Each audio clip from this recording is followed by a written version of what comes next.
And at the time, there was no other accelerator that was focusing on minority entrepreneurs. And it seemed kind of strange to me that it didn't exist. And so I was like, well, I was very, I guess, naive at the time, but all entrepreneurs are a bit naive when they're starting something. And I decided to launch something really similar to a lot of the other accelerators that were existing. So we took a similar model to a Y Combinator. And if you're not familiar with Y Combinator is like the Harvard of tech accelerators. So you have to be, very, very top tier to get into the accelerator. Not only that, I mean, they usually want people who are technical, so who have computer science backgrounds. Needless to say, there's almost never any people of color in Y Combinator. That's changed a little bit now as of late, just because there's so much talk around diversity in the technology industry. But at the time, this wasn't the case. So I decided to launch the accelerator off of that model. The only difference that we took was that it was residential. And so for minorities, in thinking about taking the trek to Silicon Valley and participating in a program for 3 months, and San Francisco is one of the most expensive places to live, how are you going to do that? So really us having it be a residential accelerator at first was really to solve that problem so that we could help more people. And over the years, the residential piece has become something that I think is probably core to our mission, because it really develops a camaraderie versus a competition between the startups that a lot of other accelerators have. So, we've been running various versions of the accelerator based on our curriculum that we have. And so we did a 12-week one, which is, basically the 3-month residential. Now we do 1-week residential accelerators, and we've done pop-up accelerators, which are kind of like 2 to 3 day experiences. And we have a platform that has basically about 70 hours of content on there. And so these are what are called speaker dinners. And so in Silicon Valley, a lot of the programs have these very private, off-the-record speaker dinners.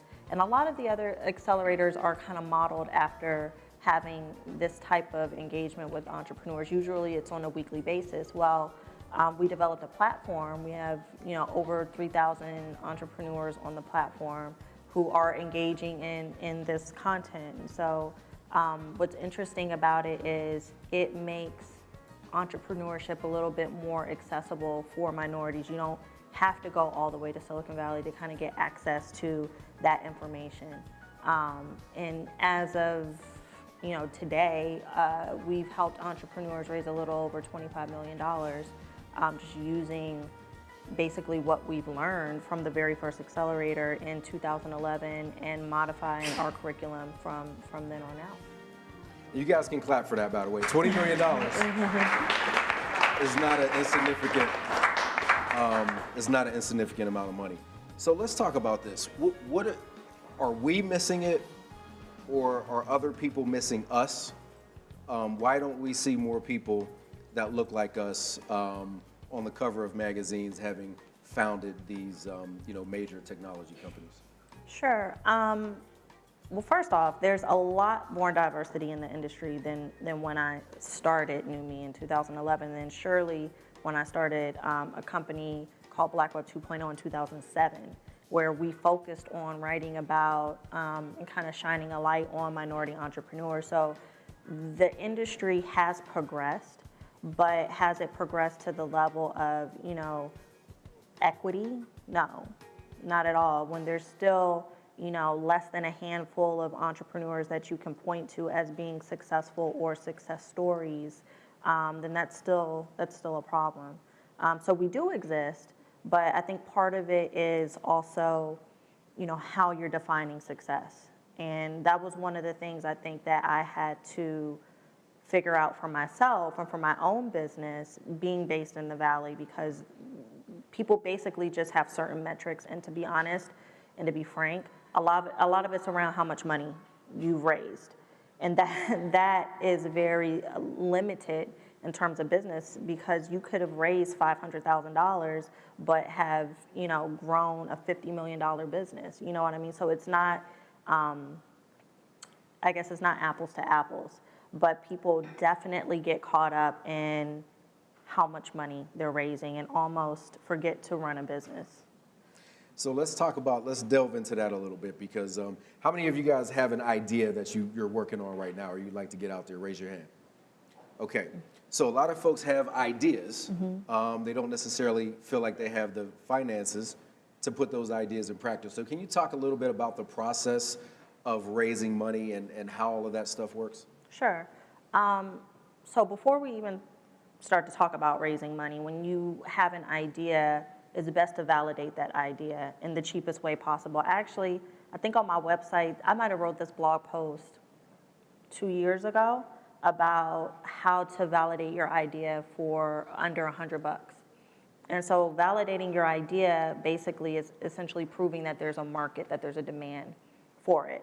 And a lot of times that seems like it's hard to do when you have a technology idea or a technology-enabled idea. And so there's super easy ways to validate the core business model with using third-party tools. And so that's really what I try to encourage entrepreneurs to do before they even start talking about raising money, because at the end of the day, if you can't make money off of it, it's going to be very hard to raise money.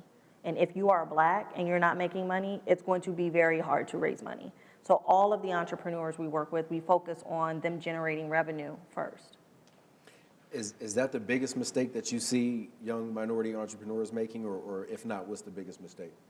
The biggest mistake I would definitely say is getting caught up in raising money and what that means. We did a pop-up accelerator tour a few years ago. We went to 10 different cities. And for me, it was a way for me to validate and do some customer discovery as well for my own business. And so I worked with a lot of the entrepreneurs personally.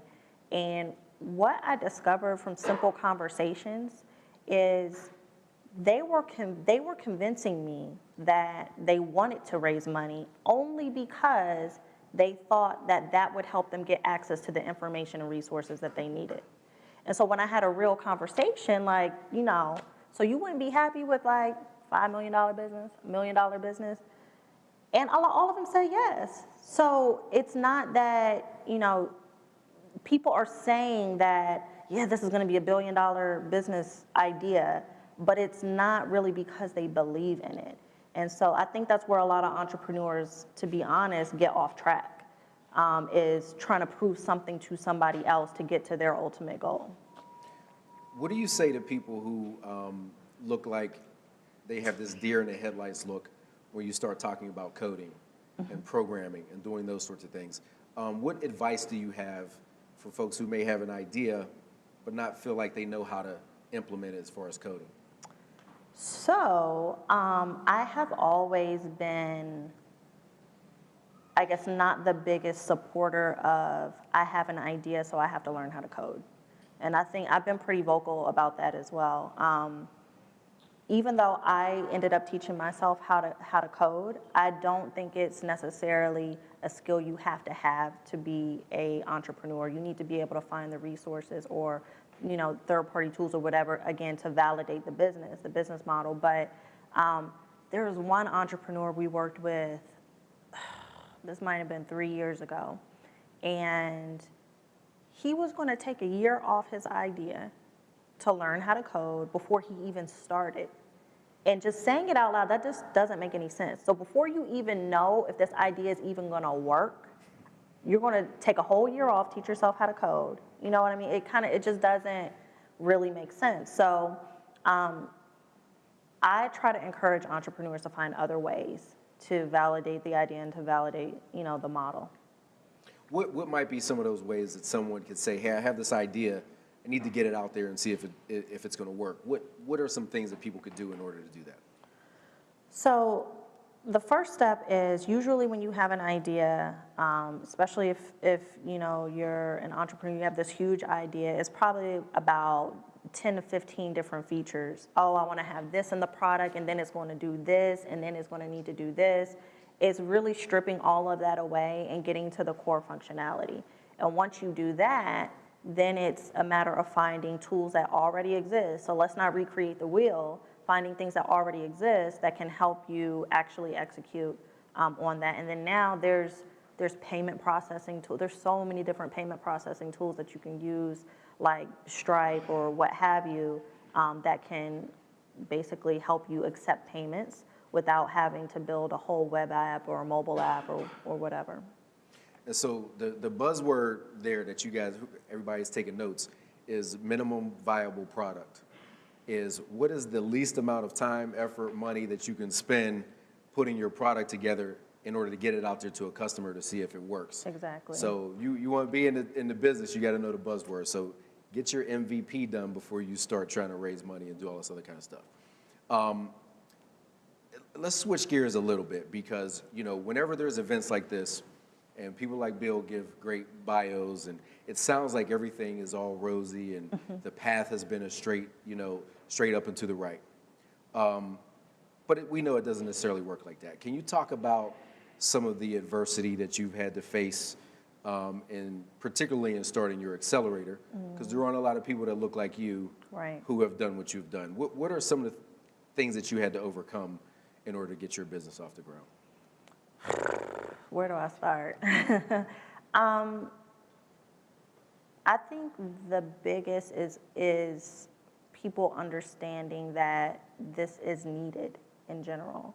I remember being at an event Goldman Sachs was doing, and they give these awards to 100 entrepreneurs every year, and I was a recipient one year. And so, I'm feeling myself, I'm feeling good, whatever. Like, I'm around a whole bunch of smart people. This is great. And I'm the only Black person there. And, people are networking, and so, they're coming up to me, oh, what do you do? And so I'm telling them, oh, I have NewMe. It's an accelerator for minorities and women, and we're trying to change kind of the status quo in Silicon Valley. And all of these people are primarily in Silicon Valley, and they just don't get it. They're like, but why? And I'm like, well, there's no access to capital, information, and resources. Well, I mean, people have Google, so they can just search for it like everyone else. But if you don't know what to search for, you don't have access to the information. So it seems like something very basic that people really just didn't get, and they really just didn't understand. And NewMe is important, and organizations like NewMe are important because when you don't come from that background, you don't know what to look for. So you kind of need an intermediary, not to handhold you, but to say, okay, this is how it's done, this is what you need to look for, or this is called the MVP, or this is called, a cap table. You know what I mean? So you need someone to be an advocate for you intellectually, really. So that's probably one of the biggest ones. What did people say to you when you said this is what you wanted to do?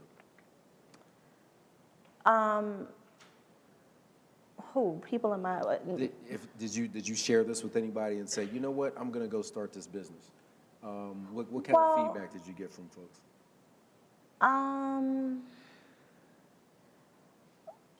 So my dad was an entrepreneur, but I did not talk to my family about my entrepreneurial endeavors until I was on CNN. And I think this is because... That's a way to tell your parents about what you're doing. Well, I think in Black communities, it's go get a job, you know what I mean? I really kind of feel like they were just waiting to figure out when I was going to get a job, right?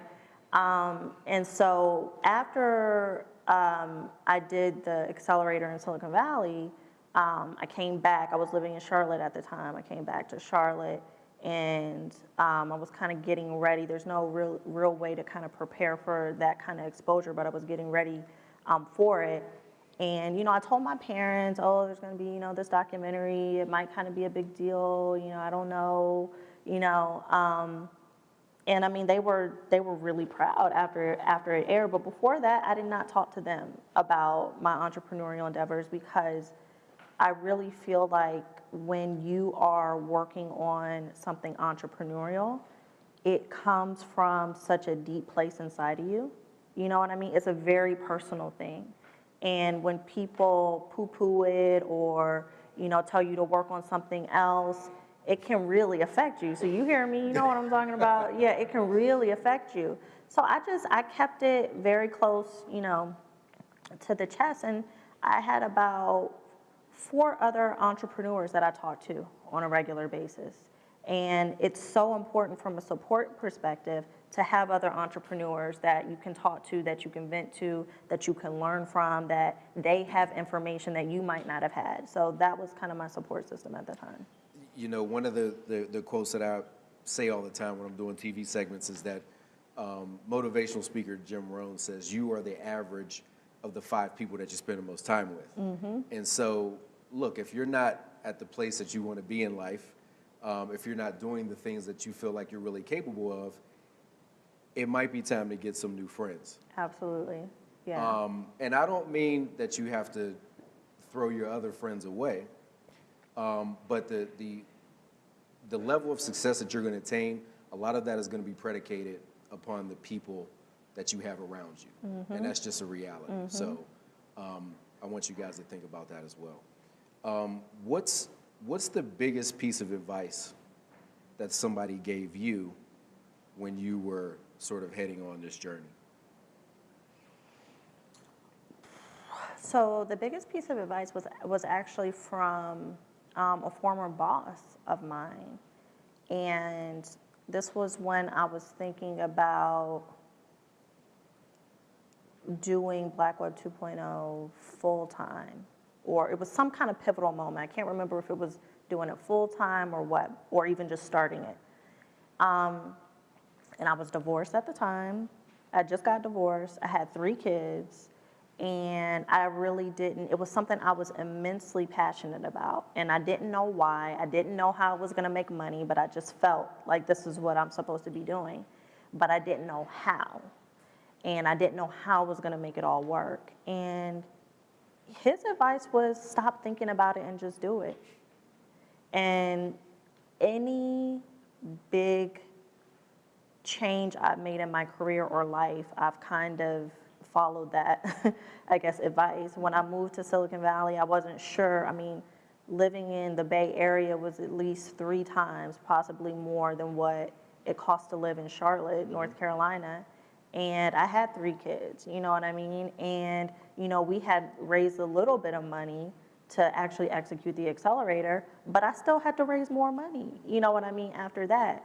But again, I felt like this is something that I'm supposed to be doing, and so I took a leap of faith.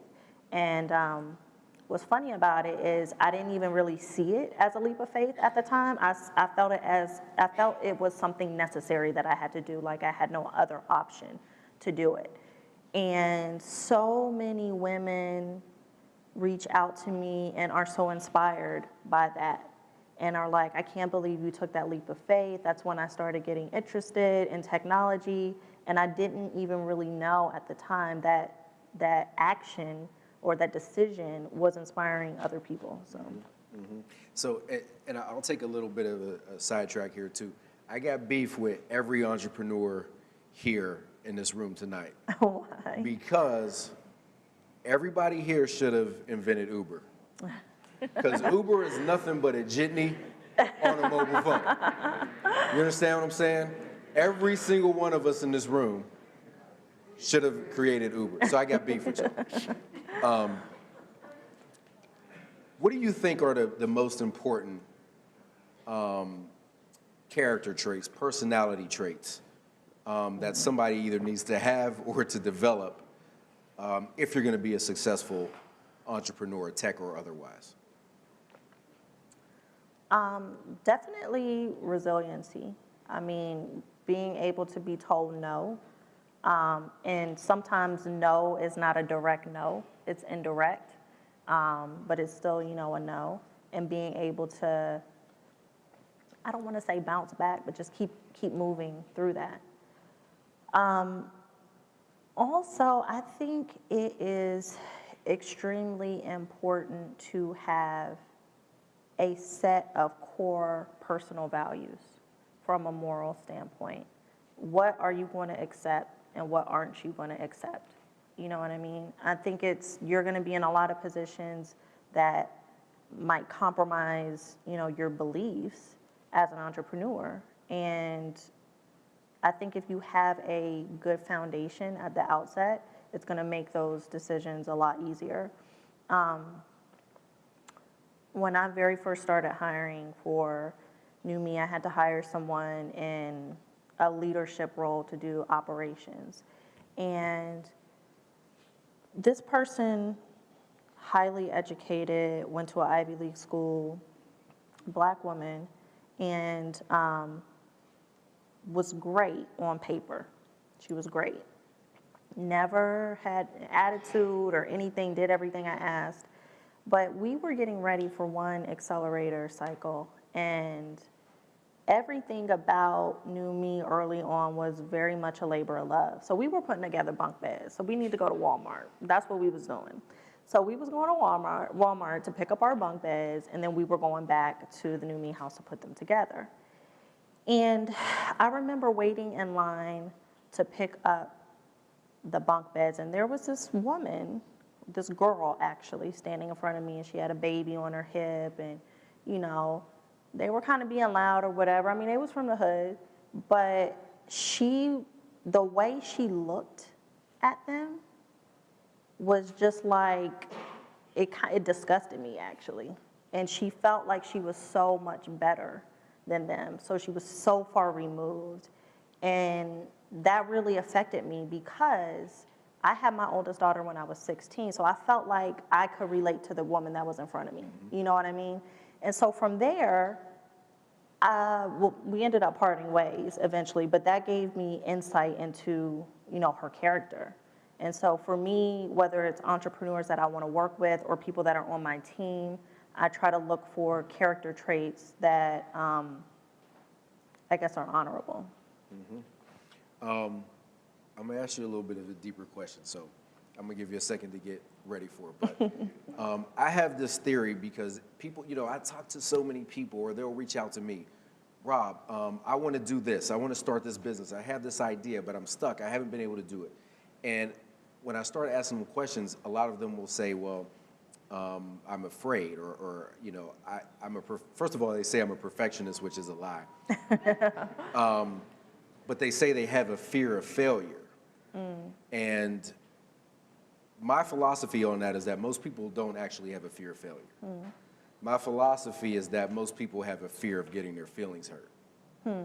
Now, there are some professions where you should have a healthy fear of failure. If you're a skydiver, you should be afraid of failure. Yeah. Airline pilot, train conductor, policeman, fireman, you should be afraid of failure. If you're trying to code a website, you don't have a fear of failure. Right. So can you talk about maybe a time in your life when you did fail at something and what you learned from it? Sure. First off, I feel like I've had a lot of failures, actually. I got a lot of advice early on, and I think some of the decisions that I make tend to be intuitive, which I think is good, but I don't know if it's good all the time. And so there was a time that I was very scared of failing because I was in Silicon Valley. There was a lot of pressure on me, not directly, but indirectly, because I've essentially created a whole market that no one was paying attention to. And I just felt like people were waiting to see what was going to happen, waiting to see how long it was going to last, waiting to see how successful it was going to be. And so some of my fear came from myself, really. I had to walk away from a very large partnership with Google, actually. And I think a lot of people probably thought it was stupid for me to do because it's Google. You just kind of take, whatever, because it's such a huge brand and there's such a titan in the tech community. But at some point you have to realize what your own worth is. And that was a moment for me. And to be honest, they kept trying to lowball me, like they did, and I just, they wanted to, the amount of money that they wanted to provide for what level of execution and exposure that they were getting was not, I mean, it was peanuts to what they make every 60 seconds. You know what I mean? So it just wasn't the right situation for me anymore. But walking away from that partnership, especially after being so commingled from a brand perspective, they had done videos and all this other stuff. I think a lot of people probably did see that as a failure, or, oh, this thing is not doing, what it was doing before, when really it was, a very personal decision. Now, should I just sucked it up? Maybe, but to be honest, I don't have, and at the time, I do remember doubting myself, like, maybe that wasn't the right decision. But now, years later, I absolutely know it was the right decision. I mean, there's so many things that I wouldn't be able to do or say that moves the greater community forward because I was in partnership with Google. I would have to be politically correct, for lack of a better term. So. Is it more difficult being a minority or being a woman in Silicon Valley? So initially, I think it was, I didn't identify with being a woman initially when I was in Silicon Valley. I identified with being Black. But I identify with being a woman more, mainly from a leadership perspective. I think there are a lot of expectations around how you should be as a leader, as a woman, and a lot of it is around attitude, and as a Black woman, a lot of it is around attitude. And so even challenging someone to, give you what you're worth might be taken as being difficult. You know what I mean? And, I'm okay with that. So along those lines, what motivates you? What motivates me? So to be honest, when I very first started NewMe, what motivated me was diversifying the technology industry directly. But as I got more involved in it, it's so much deeper than that, because what I'm really doing is giving people exposure to an industry that's going to help them create wealth, and is therefore going to help them live the lives that they want to live with their families and hopefully generations to come. And so that motivates me.